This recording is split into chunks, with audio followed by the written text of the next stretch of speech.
Grab a stack of rock, Mike and the Meadow Man. Grab a stack of rock, hold on tight as hard as you can. Grab a stack of rock, Mike and the Meadow Man.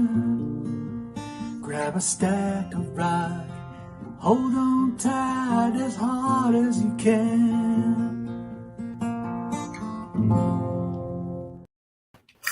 Hey, Johnny Metal. Yo, yo, yo. That tickles me every time I see it. I'm glad you like that. I can't tell you how many times I've watched it, man. Oh my gosh. I wish my voice sounded better for it though. Every time I I watched it, I'm like, oh God. Sounded good to me, my friend. Oh, geez. Johnny Metal from My Music Corner. How are you doing this afternoon on this Friday afternoon? Man, I don't know what to do with myself. This is kind of a unusual thing. I've been having to take a little bit of a little mental rest from work for many different reasons, which I don't want to go into. But so I'm glad you said, hey, let's just do something completely off the cuff and go from there and see what happens. And there's Jackson Henry. So Jackson Henry in the house. And you know, one other reason why I wanted to do this is because, you know, obviously we had my birthday party last week where I opened some gifts, but I've got some more cool stuff here to show you from after the party. Ooh. And I figured I could either do a video where I'm showing this stuff off, or we could just do it live. So I thought live would be fun. Absolutely. And there's Peter Jones is here too. The professor.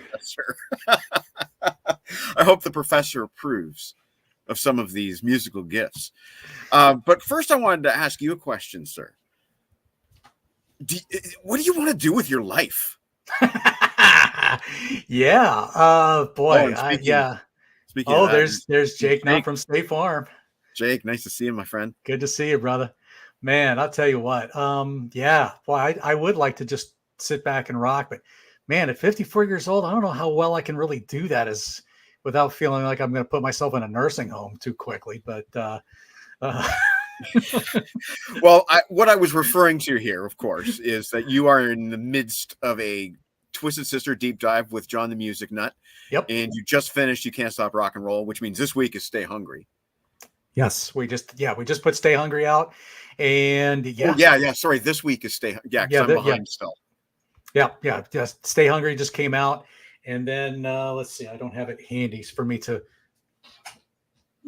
Twisted Sister fans know what came after Stay Hungry. And I just don't have my physical copy of it handy because I pulled a bunch of stuff out in case it comes up and I show off some other things. So right now it's kind of buried. But yeah, Come Out and Play will be the one we'll record next weekend. Oh, then somebody's waving the Canadian flag. So there we go.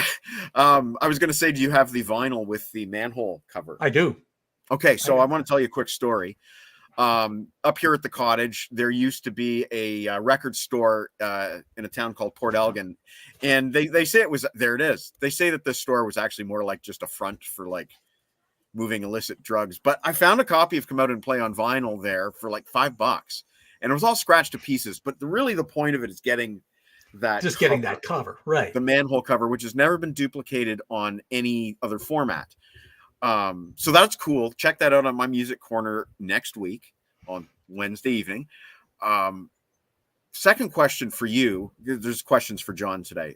Is this your first time at the cottage? No, I think I've been there. I was there.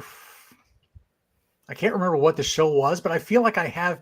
I think this is the first solo time, but I feel like I have been up at the cottage for something else.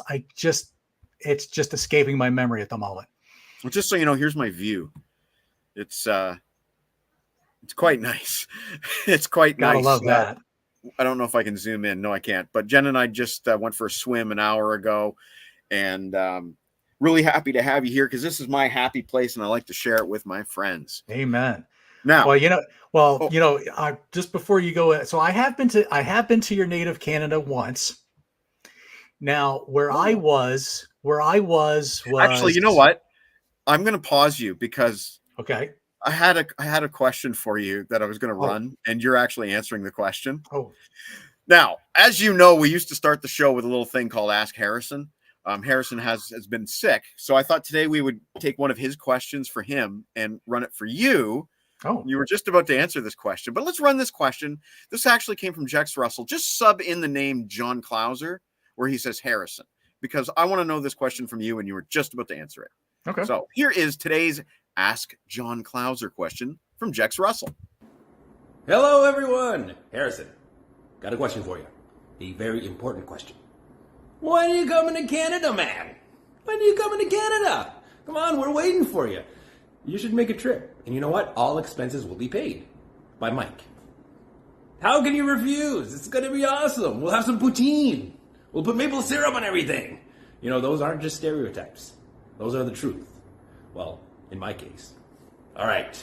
Come on down. Looking forward to seeing you. Take care. And I had poutine 2 days ago, so he's not wrong. Okay. Okay. So to answer the question, so I have actually been to Canada once. Okay. I was in about, I think it was 6th grade going into 7th grade. Okay. My brother knew some folks who, some guys from our church, and they did an annual fishing trip to this one area up there. And the only thing I really remember of the trip is I remember passing like the Thousand Islands. Okay. So probably towards, I think it's Kingston would be the closest big town. Yep.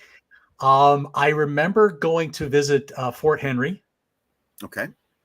I'm not sure where that is. I remember they did like they did like a lot of reenactment type of stuff. So I do remember going to there.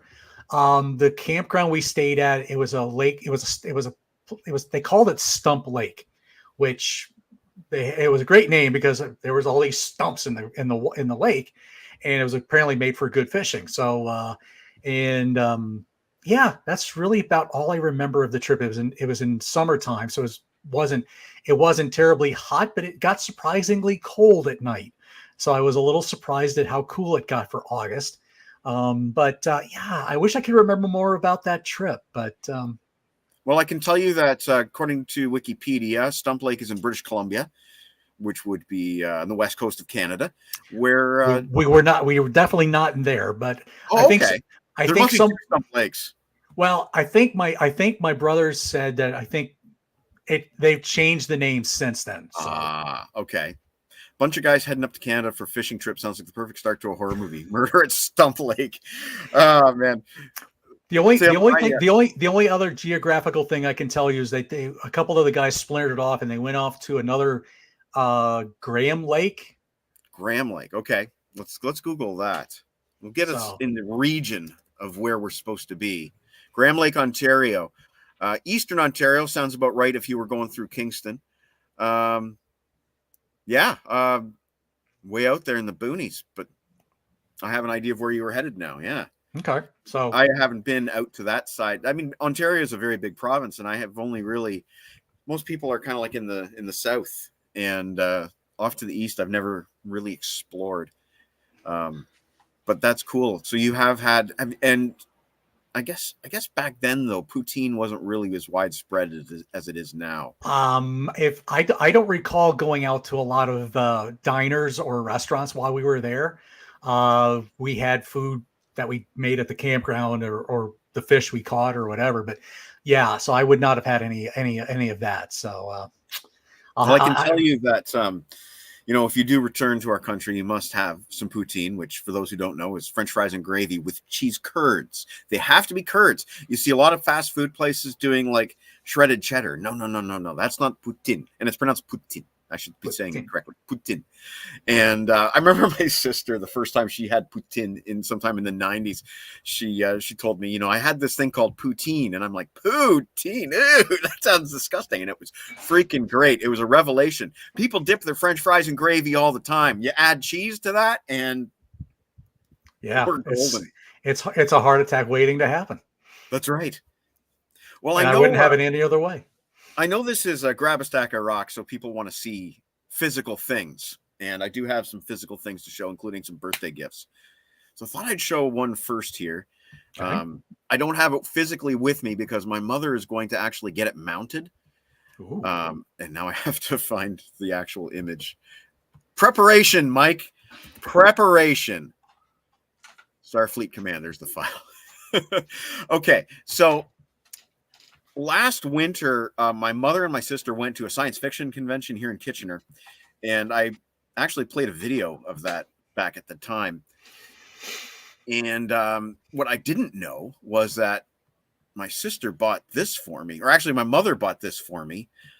I think, yeah, I'm keeping all this straight. My mother bought this for me from the prop master of the show Star Trek Strange New Worlds, which is filmed in Toronto. I'm just going to get rid of the annoying moving background. But anyway, there's this prop. You can clearly see it in the show. You can Google the image and you can see this prop. But this is a second. He made 2 for the show, and this is the second one that was not used in the show. So this is basically identical to the one in the show, made by the same guy. It's just one of 2 that he made. And I thought it was really, really cool that that my mom bought this for me. Wow. That is pretty cool. Like, backlit. Yeah, it is. On the show, it's kind of backlit in blue. So I'm kind of hoping we could do something similar to that. So that was cool. Now, I don't know. We never really talked too much about science fiction and stuff like that. So I'm not sure if you're familiar with that show, Strange New Worlds. Not really. I'm not about it. As far as I go with sci-fi would be like the Star Wars movies. Like Okay. I'm not much of I'm not a Star Trek-y kind of guy, and things like that. But or maybe Alien. Okay. But other than that, no, I'm not much. I'm not much of a science fiction guy. Jake from Jake from Not State Farm is 100% correct. It's the current one airing with Rebecca Romaine. They're going to be going into their 3rd season.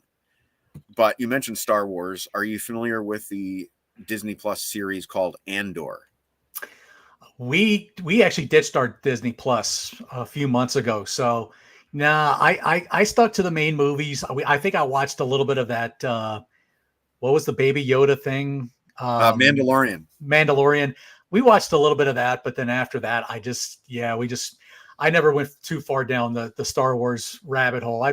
I'm pretty much a purist from New Hope and Empire Strikes Back and Return of the Jedi. That was my main part of it.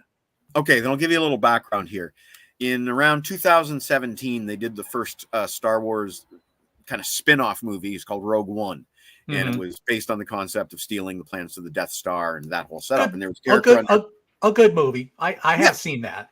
It is a good movie. It's decent. It's not epic, great, but it's good.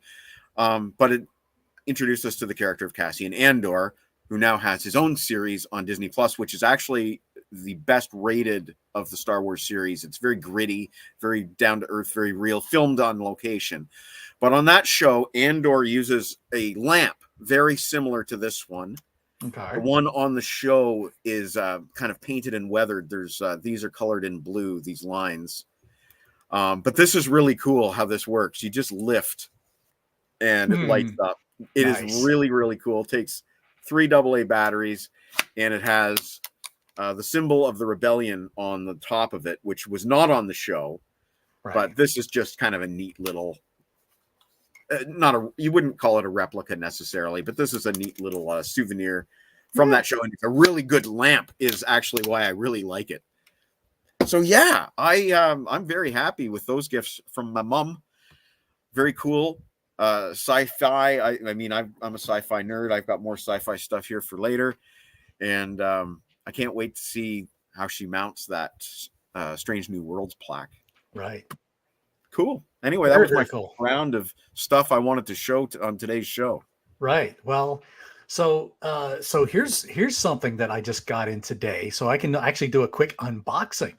Oh, yes. A little Discogs unboxing thing here. So let's see. I'm trying to remember what it was I picked up from good old Discogs here. I think there's a few good ones here. Let's see. Jake, I just want to say, yes, you and I could talk sci-fi. I loved Andor. I've watched it 3 times, and I just finished The Acolyte. So, yes, we should talk.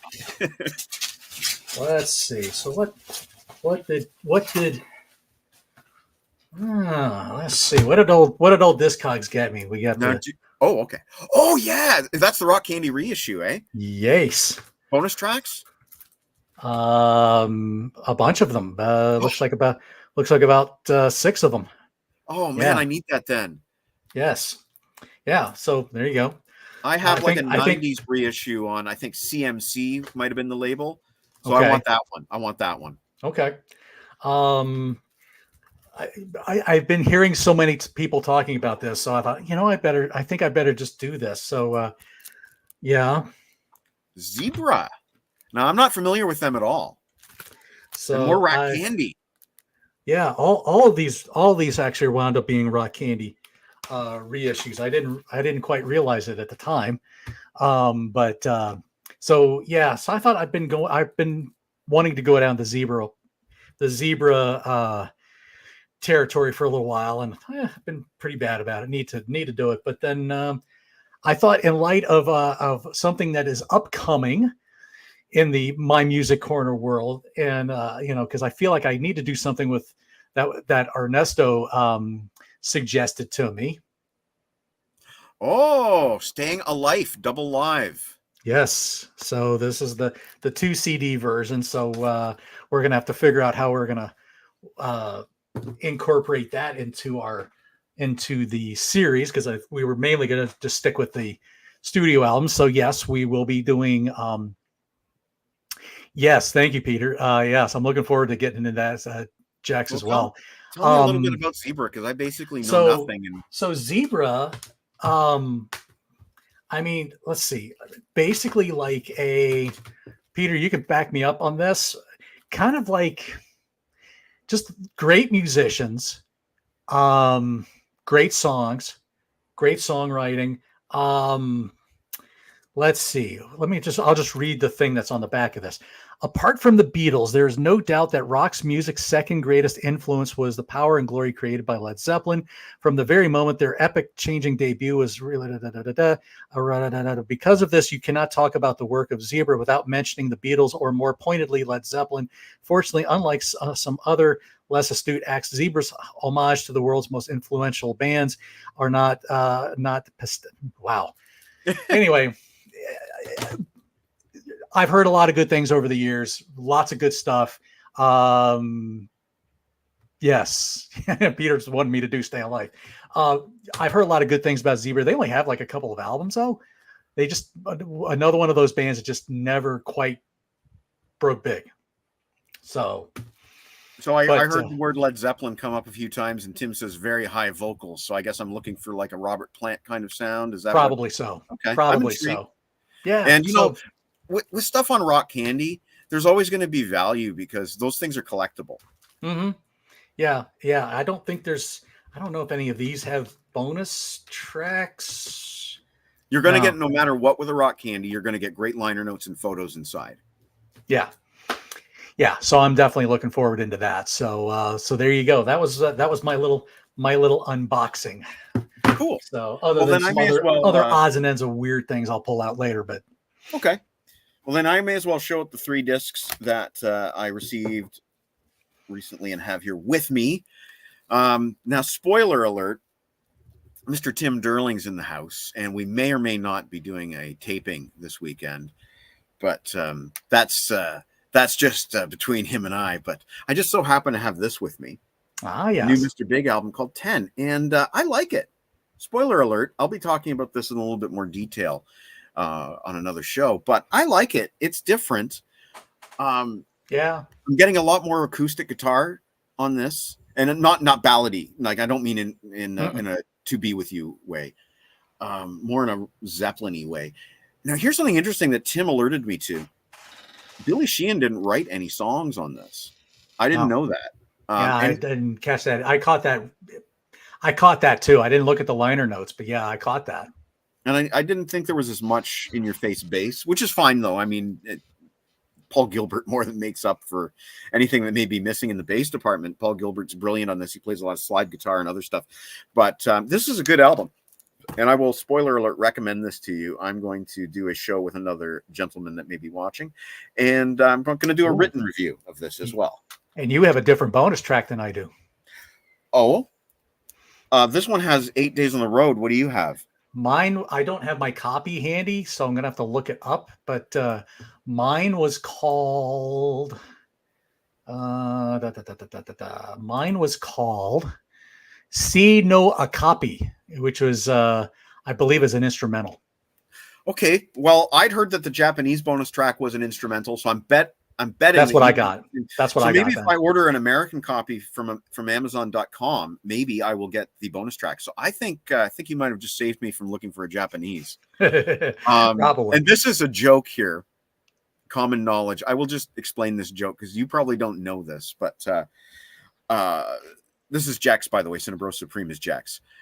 He is also frequently a co-host on another show called The Distortion Den, hosted by a guy named Deke Williamson. Deke Williamson did an interview with Billy Sheehan about a decade ago where he sent Billy some questions and Billy responded really rudely. Like, I don't know why he even responded. Like, he didn't have to. He could have just ignored the email and not answered these questions. One of the questions was, Deke said something about, not a lot of people know this, but you were briefly in Max Webster with Kim Mitchell. And Billy Sheehan came back and he said, well, that's common knowledge. And Deke's like, no, it freaking isn't. It's not common knowledge that you were in Max Webster for a little while. So that is why Jax is saying common knowledge here. We nicknamed Billy Sheehan Common Knowledge because it's he just go to the Distortion Den, do a search for Billy Sheehan, and you will be shocked at how rude Billy was to my friend Deke. Wow. And Tim knows this story very well. Mine's okay. So Tim and I have the same bonus track. I'm thinking they're talking a Halford fight. I think so. Yeah, I think he and Jake. He was asking Jake about fights. So yes. Now this is another inside joke that I'll explain to you. Aaron Stewart, my buddy that I go to Toronto with. Mm-hmm. You probably saw Mike and Aaron go to Toronto.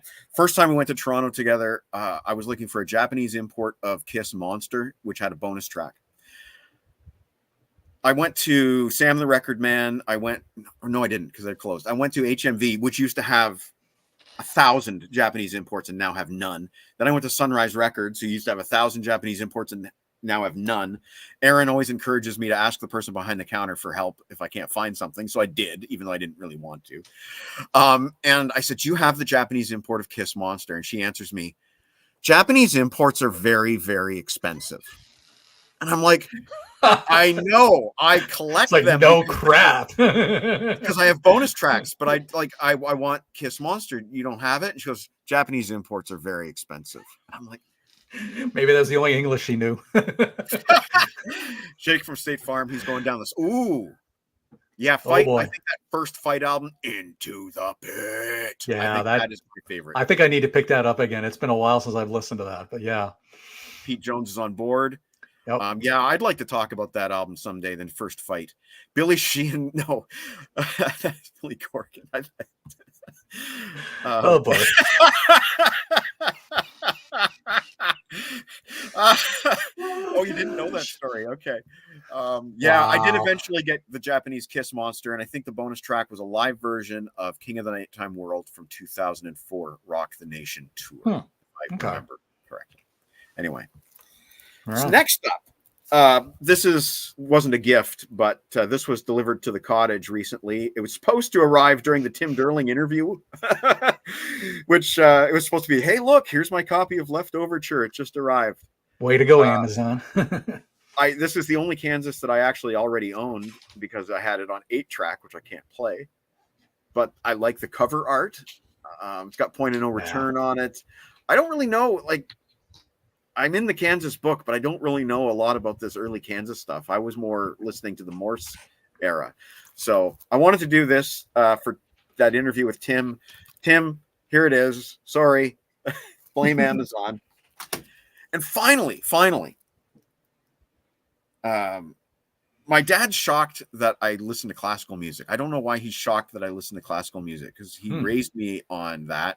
And my first albums were John Williams. Okay. So my sister perused my Amazon wish list, and she always tends to buy me something that's not rock if it's on my wish list. She bought me Tchaikovsky's 1812 Overture. Very cool. Eric Kunzel conducting, and my dad was absolutely shocked that I wanted this. I think that this seems to be the cover that I see the most frequently when I look for this album. So I think, based on me seeing this one the most frequently, I'm assuming that this is a pretty important recording of the 1812 Overture. One thing I wanted to draw your attention to, though, is this. Digital cannons. I don't know what that's all about, but it says see page 6. I hope it's not. I hope it's nothing like Jex's thing. For those who don't know what that is, tune in to last week's show. That's my music that I got for my birthday this year. Yeah, very cool. I do like a little bit of classical because why not? I do too. I do too. Must have said the wrong name here. I must have said left overture instead of point of no return. Oopsie. But classical music. No, it's a deep rabbit hole to go into. But boy, I could sit and just listen to like Vivaldi's Four Seasons or any of the Beethoven symphonies or Bach's or Mozart's or Grieg's. All those kind of things. But I do enjoy a lot of good classical music. So well, that's cool. I think there's a very fine line between classical music and heavy metal, to be honest with you. Yeah, just 1812 Overture is an example, really. Oh yeah.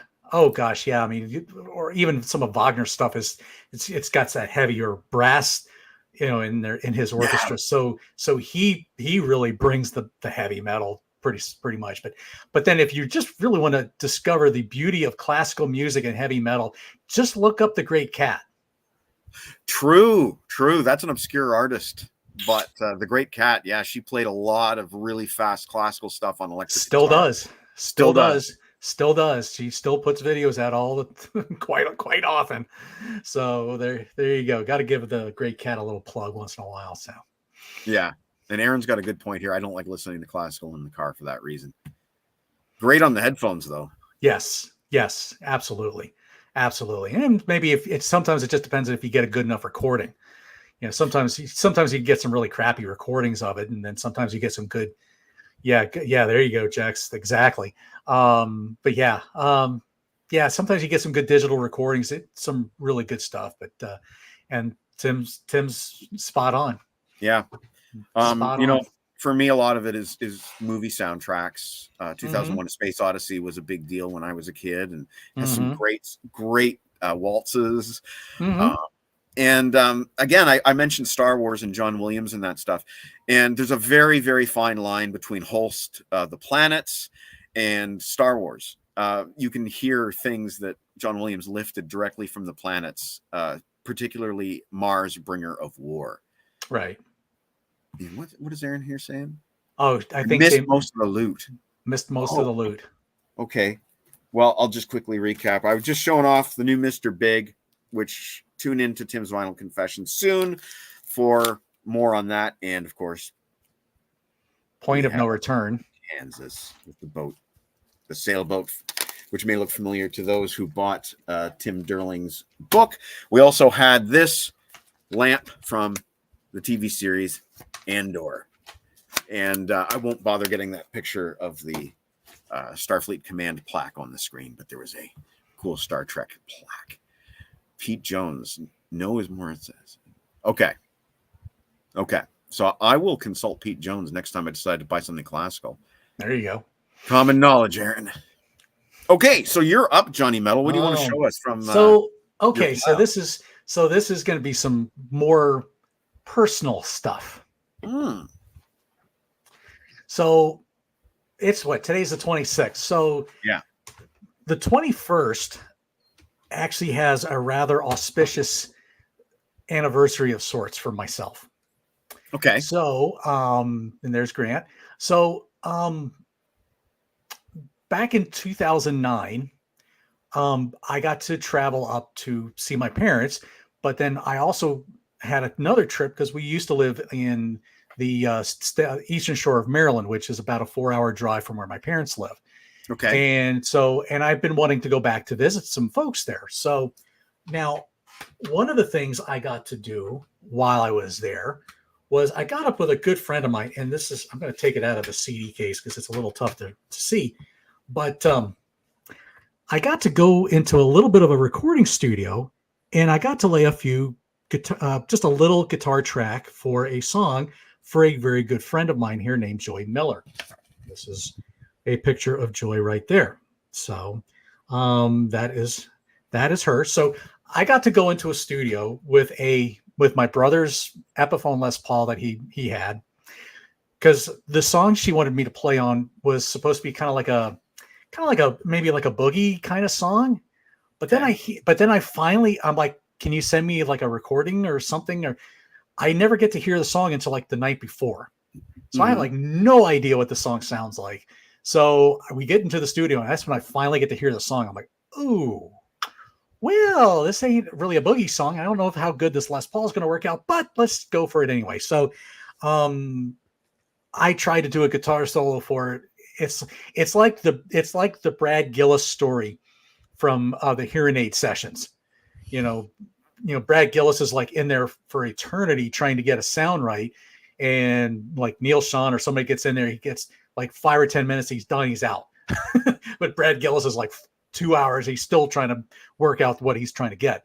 Well, that's kind of like how it was for me. I just couldn't quite find something. She eventually didn't use the solo I used, but she used this clunky riff that I put in there. So learning experience for me in that. But so she puts out this CD about a year. It comes out about a year later. And but the auspicious occasion for what was come the later in the day was this little thing. Okay. I actually got to play at a little coffee house in the town of Salisbury where I live, and there's my friend Joy up at the corner there. She kind of sat in with me just to kind of either be a good foil to me, or sometimes we did play stuff together. So I had a good friend of mine here, this guy Larry. Okay. The middle guy's name is Jim, but Larry did a lot of photography and videography. He recorded the entire thing. Now, I've tried to upload it to YouTube. Of course, I do a lot of covers, so big copyright kind of puts the kibosh on ever trying to do that. But anyway, so yeah, 15 years ago, my only solo gig at a coffee house. Now, what else is auspicious about that occasion? I don't know if he doesn't. Okay, so my friend Larry took a picture of my dad and I. Okay. And little would I know that would eventually be the last picture that was taken of my dad and I. Oh. And because I would only go back up to visit, because we weren't like big. I didn't have an iPhone, I didn't have it. So I wasn't taking pictures with my phone all the time. I wasn't that kind of a guy back then. Right. So yeah, so that why, and I would only go up to visit like one more time before his battle with lung cancer took his life. Yeah. And the last few weeks of his life, there was no way I was going to get a picture of him laying in his bed with of course. I'm not gonna do that. That would have been in poor taste. But anyway, so that ultimately was the last picture that was taken of my dad and I. So and unfortunately, Larry has also since passed away. He passed away about a year or so ago. He had a lot of different health issues. So unfortunately, he has since passed away. So that was also the last time I would see him in person. So it's kind of it's a little bittersweet in some ways.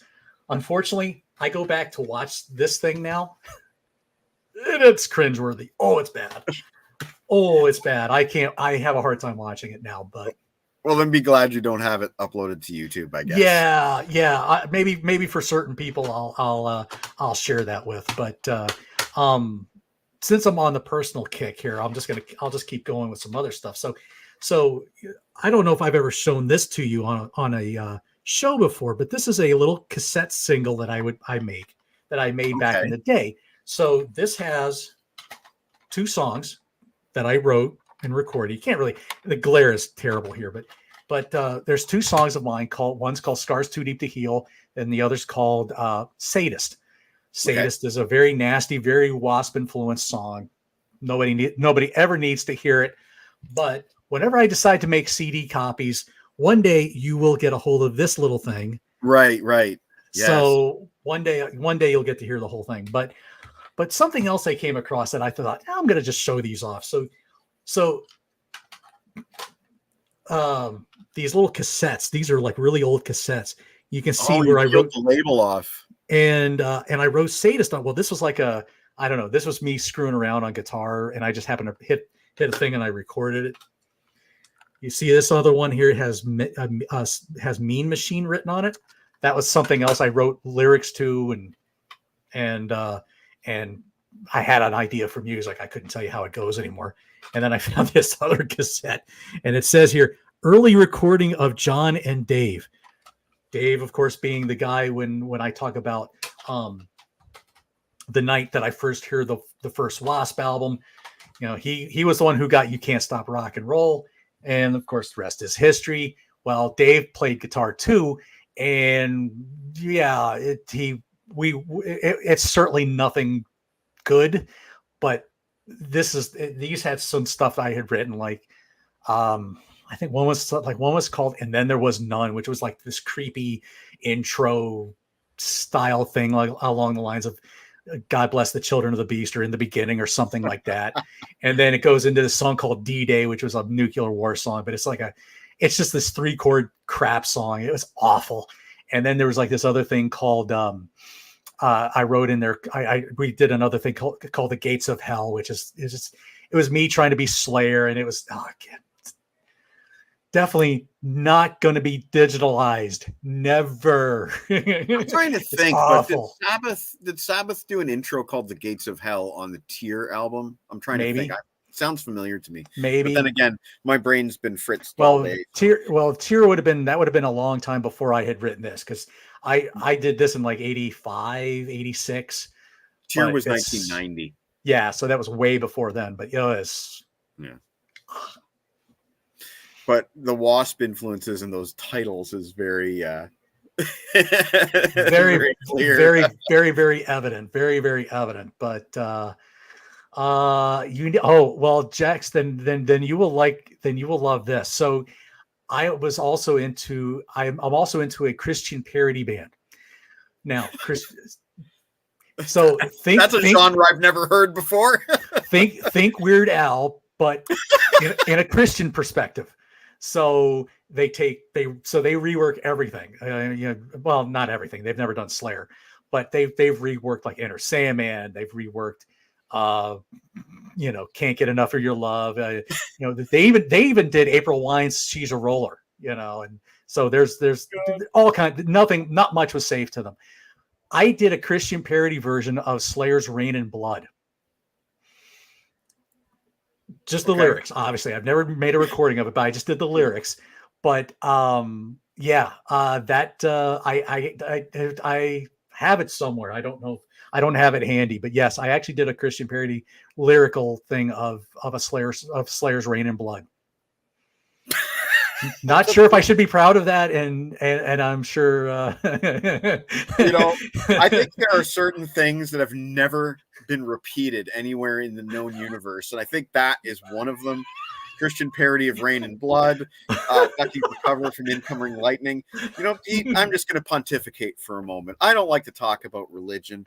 To me, faith is a very personal thing, but I will say this. My favorite Christian is a Christian with a sense of humor. So there you go. And, to paraphrase Kevin Smith, you got to look at God and laugh sometimes, because the platypus, what the fuck was he thinking when he made that? I'm sure there's the blowfish and a few other kind of weird fish animals. Yeah. Those monkeys with the red butts that are really, really off, they stare at you from a mile away. Obviously God has a sense of humor, in my opinion, so Christians should too. Well, but that's all I'm going to say about religion. To answer Robert there, no, my song was called Reign of God. That's how I called it. Like, if you know, like let's see, like if you know the lyrics to Rain and Blood, they're just trapped in purgatory, a lifeless object alive. With me was like escape from purgatory, the lifeless Christ now alive, something like that. I can't remember all of it, but I basically tried to take it as close to the Annunciations as I could. But yeah, but there you go. Tim might be right here that Robin Williams said it first, but I could swear that my memory of hearing that platypus joke was in Kevin Smith's movie Dogma in the opening crawl. I may be wrong on that. Yeah, I couldn't answer that one. So right, well, there you go. Maybe I'll go next with the last of the birthday gifts here. This next one is for John T. Snow.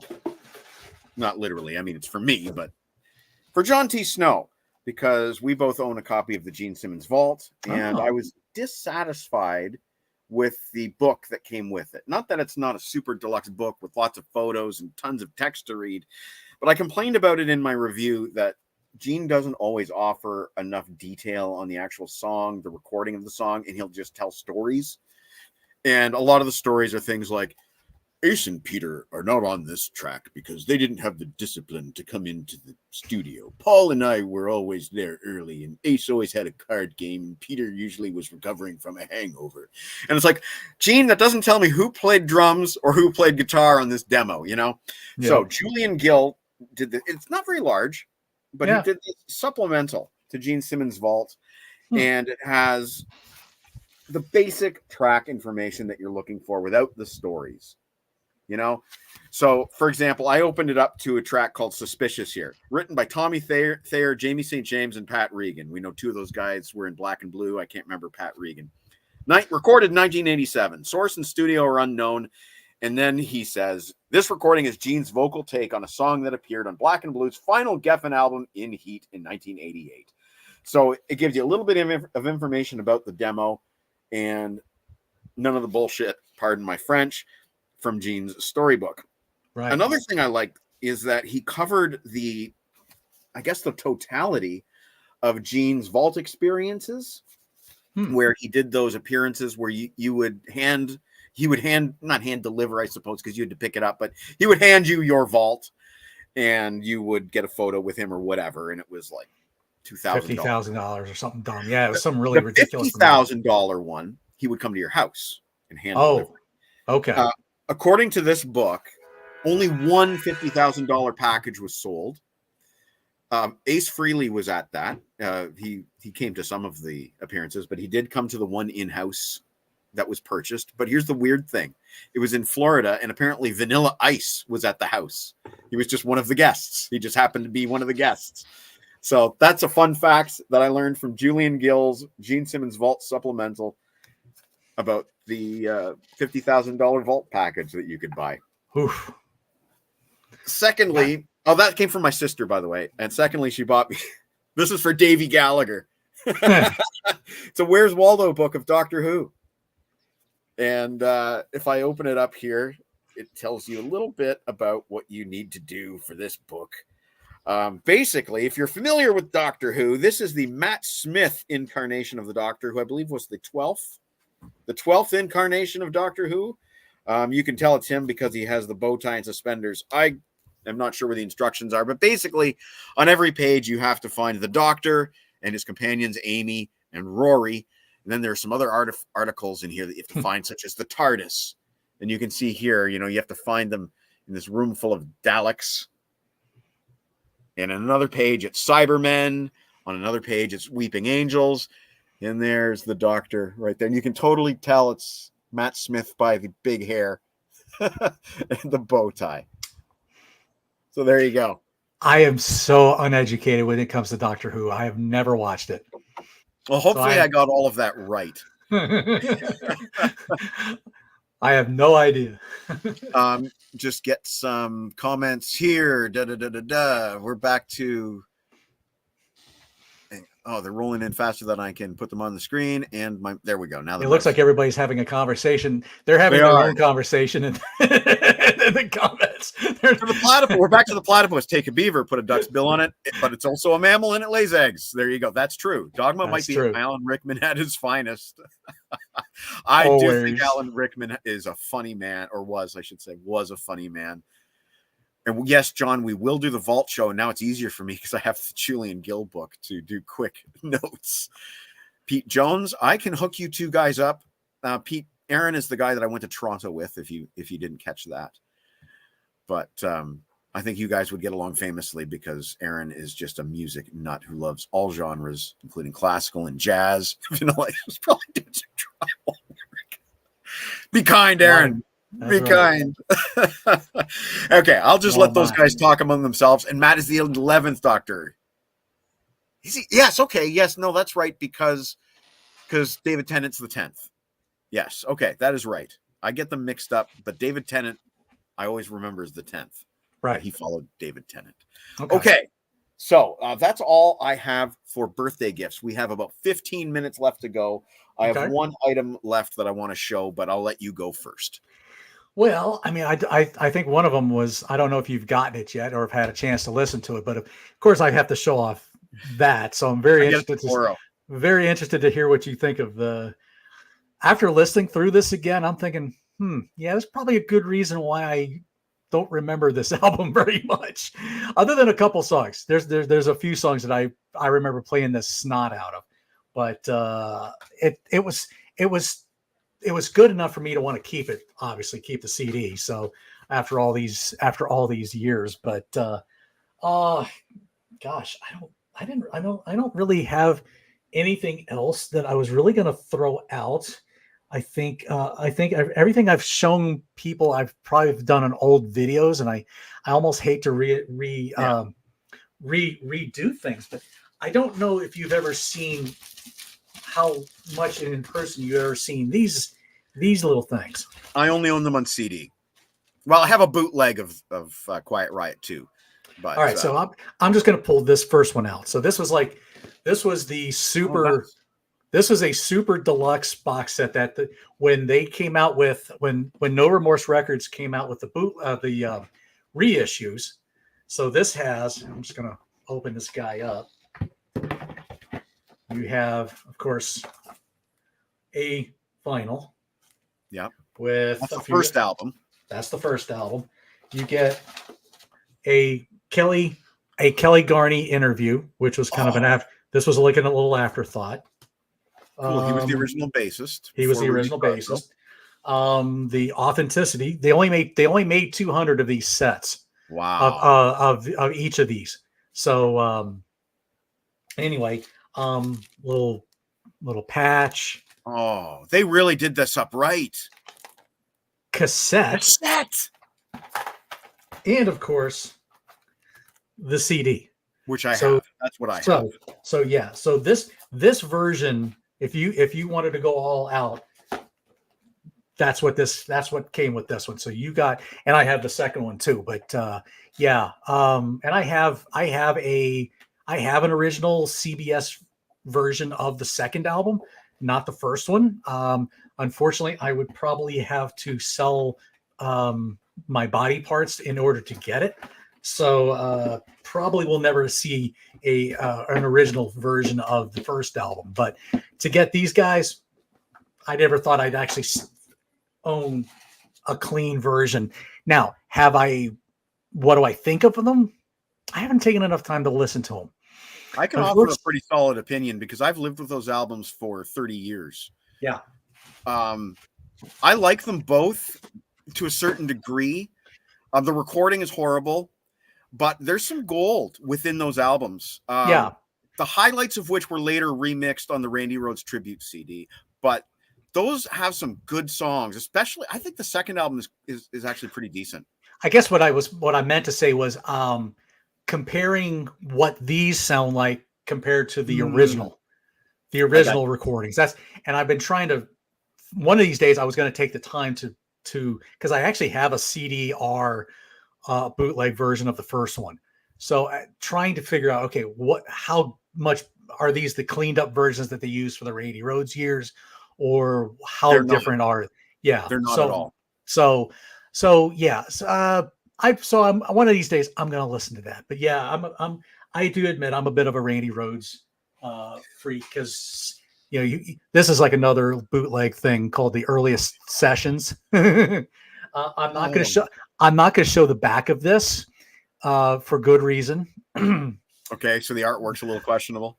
The model is. Yeah. Okay. Got you. But here's the weird thing about this one.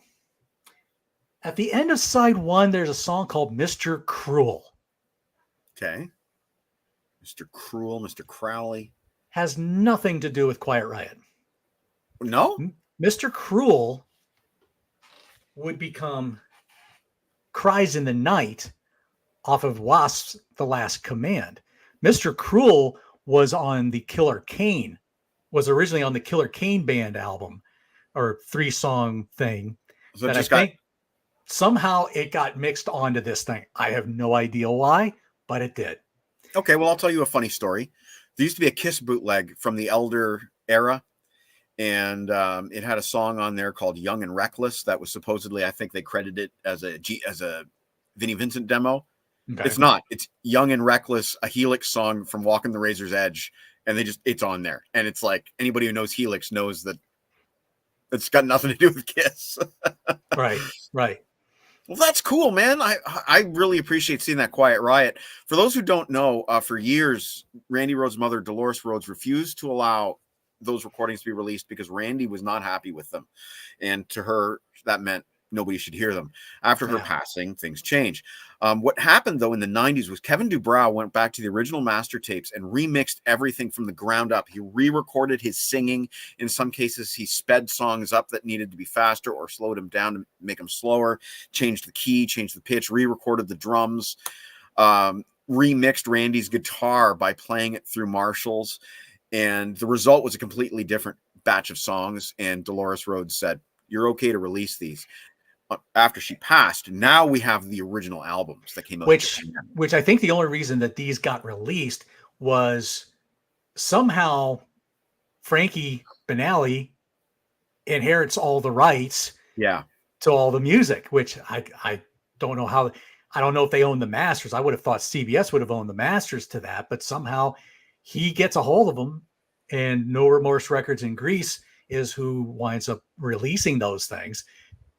So I don't think the Rhoads family was still very happy with that. Yeah. I still think like Randy's sister, I think she asked, I think I sent her a question about that, and all she sent me was a sad emoji. So I could tell the Rhoads family was not really mentioned with this.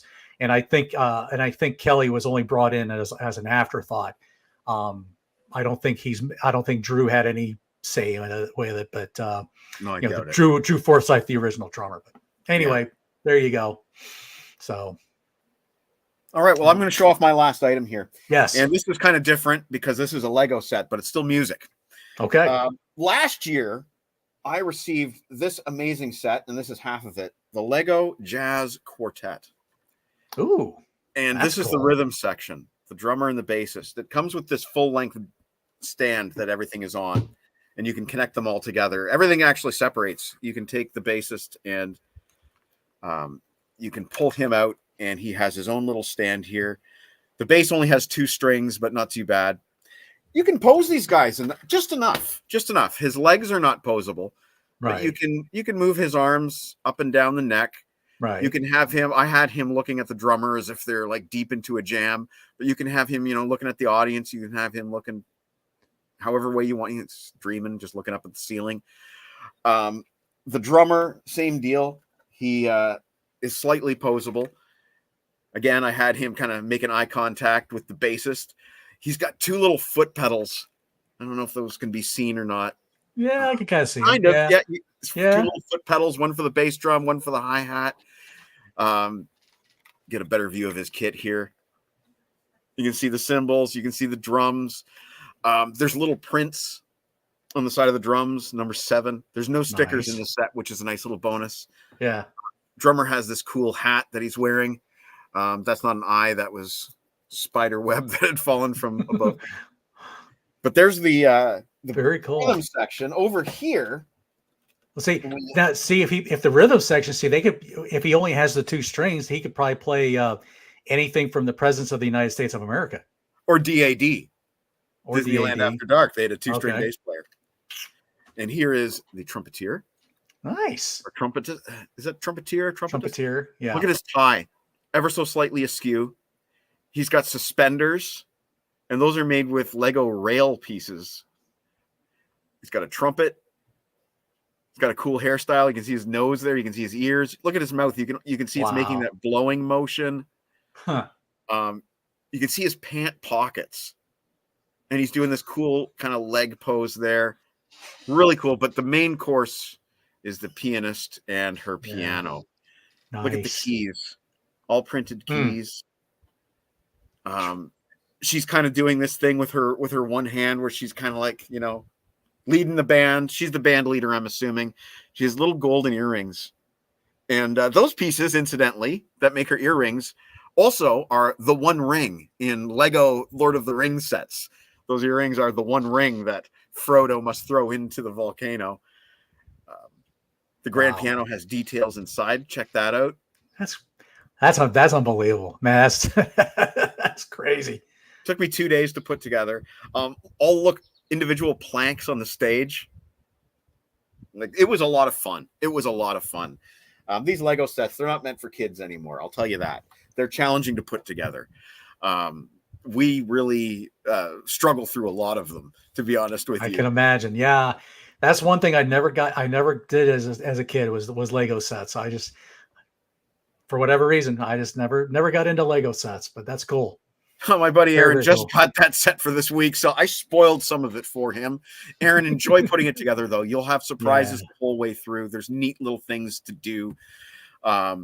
Very cool Lego set. Thank you. Poor Ash. Oh, Ash, buddy.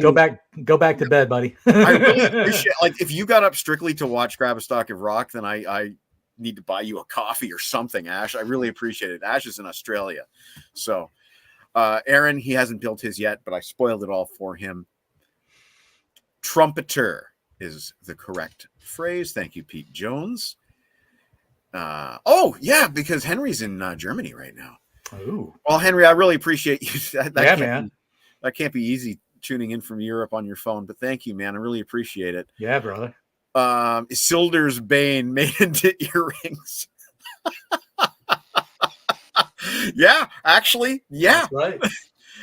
He's not wrong. And yes, it is part of the Legos idea set where fans submit ideas, and then their ideas are made into practical sets that you can sell to an audience by Lego. And that's one of the coolest ones, let me tell you. Very cool. Well, John, it has been a very hour. Cool. Yeah, man. I just want to thank you for spending your Friday afternoon with me. Thank you. Now let's one more time. Let's plug what's going on at my music corner this week. Right. You have we had you can watch the Stay Hungry episode. It came out Wednesday. Yesterday I decided to do a quick happy birthday to Back in Black. Turning 44 years old. So I just kind of run through the tracks real quick. So just reading what Ashley was putting out there. I'm sorry to hear that, man. Yeah, man. Yeah, I hope you get to feeling better. Appreciate you watching. I really do. And then then we got we'll be recording Come Out and Play. We'll be doing Love Is for Suckers the following, and then we're gonna kind of do an extra little thing at the end at the week after Love Is for Suckers. We're gonna do a couple things here and there. At some point, we're gonna get the North and South Rock and Metal connection together. We want to do an episode or two of that to that. And then starting September, we will be starting I'll just grab the easiest one I can get to. The Accept catalog. So there you go. we're going to try and get a different person for every album. And so far I've got all, but there's a couple that I've got kind of question marks with, but we'll see how that turns out. But I thank everybody who answered back quickly. The fact that I could put something together a month before we start is impressive. And you've got like 18 parts planned out. They have a lot of albums. Yeah, like something like 17, 18, something like that. So, and like I said, different person for each album. So that's going to be a fun experience. So, as long as everybody follows through, we'll be good to go. But other than that, I just recorded something for the Contrarians yesterday, so look for that to come out soon. I won't give too much away with what that episode was, but there you go. All right. Well, as for me, I don't think there will be a show next week because it's a long weekend in Canada where the holiday falls on a Monday. So I think we'll be on the road during this time slot next week. But tomorrow I am recording with Mr. Tim Derling of Tim's Vinyl Confessions, and I'm not 100% sure what the subject is, if we've decided on the subject yet or not, but I will be recording with Tim Derling. Pearl Jam. Must be. It has to be because they're one of his favorite groups. Pearl Jam. They're one of his. Well, and they share the same. They share another song album title with what you were holding up there. Actually, they do. Yes. Although in this case, it's Mr. Big's 10th album. As you know, we always like to go out in a song, and I have some new music videos that I've put together that I haven't played before. So this is one that I made this morning. This is a song called "Once a Madman" by a band called Russian Blue out of Toronto, Ontario. They formed in the late 80s, put out a couple of demos, broke up in the mid 90s, but I think they're freaking great. So for those of you about to rock, I salute you. Thank you, Johnny Metal, for joining. Check out my Music Corner. Please like and subscribe. Enjoy this video that I made this morning. Russian Blue, "Once a Madman." The song kicks ass. Take care, everybody. Have a great weekend. Ow!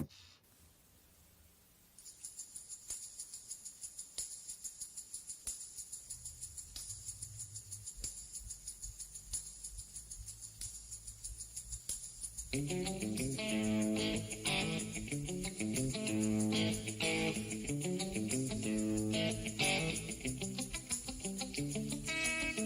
me on the ocean, let me sail away from everything that ever caused me pain.